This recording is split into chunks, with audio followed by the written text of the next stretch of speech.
Rotor the Walrus, the tech guy of the Sonic team. He was always one of my favorite characters of the cartoon and the comic series, but it doesn't seem like he's really talked about that often. Let's change that. Greetings, I'm KyleUniverse, and this is 10 facts about Sonic the Hedgehog's Rotor the Walrus. Number 10. Okay, let's get this one out of the way because I already covered it 3 times, but I promise this will be the last time you hear about this.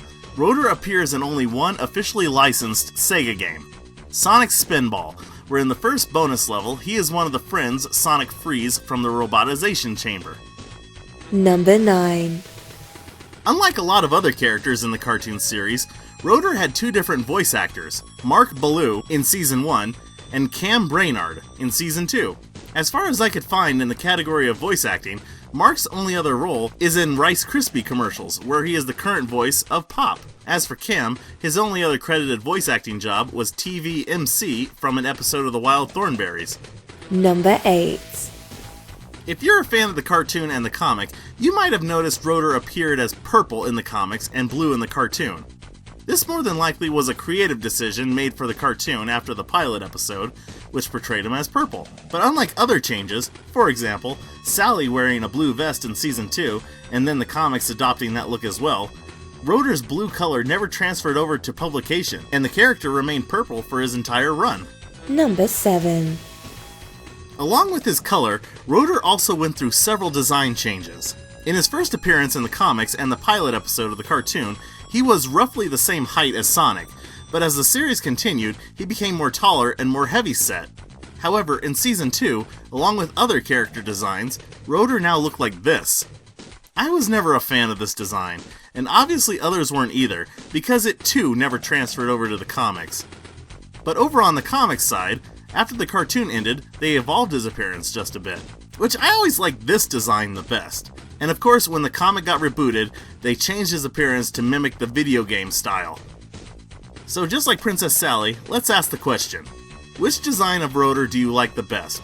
The original design, the Season 1 design, the Season 2 design, the comic design, or the reboot design? Leave a comment below. Number 6.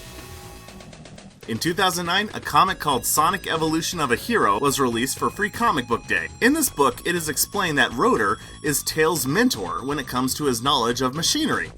So when you see Tails being brilliant and coming up with something epic, you can thank our favorite inventor Walrus for that. Number 5. So we all know about Batman's code of morals, right? You know how Batman, at least comic book Batman anyway, won't kill his enemies and he doesn't use guns. He hates guns. Guns were the reasons his parents died, so you can understand why he doesn't like them. But would you be surprised to know that Rotor shares Batman's distaste for guns as well? In the Sonic comic number 215, it is revealed that when he was younger, Rotor used a gun and accidentally injured a few people he had no harsh intentions towards. Because of this event, he vowed to never pick up a gun again. Number 4. Former writer of the Sonic comics, Ken Penders, revealed that he believes that Rotor is gay, and even started dropping subtle references towards it. He even considered the character Kobar to be his life partner. However, it should be noted that fellow writer Ian Flynn later mentioned that Ken's views on Rotor should be considered non-canon, as this was never made official in the stories. Number 3. In the comics, Rotor was once the leader of his own team of freedom fighters referred to as Team Freedom. Unfortunately, I can imagine a lot of the Sonic fans not taking the team seriously, because it consisted of several characters that are not considered to be popular in the Sonic community, such as Big the Cat, Cream the Bunny, and Cheese the Chow. Number 2. Quick little fun fact, Rotor's canon age in the comic is 18. However, when it was rebooted in Sonic number 252, he was now age 17. Not sure why they did that, but the more you know. Number 1. Early on in the comics, Rotor's name was accidentally written as Boomer.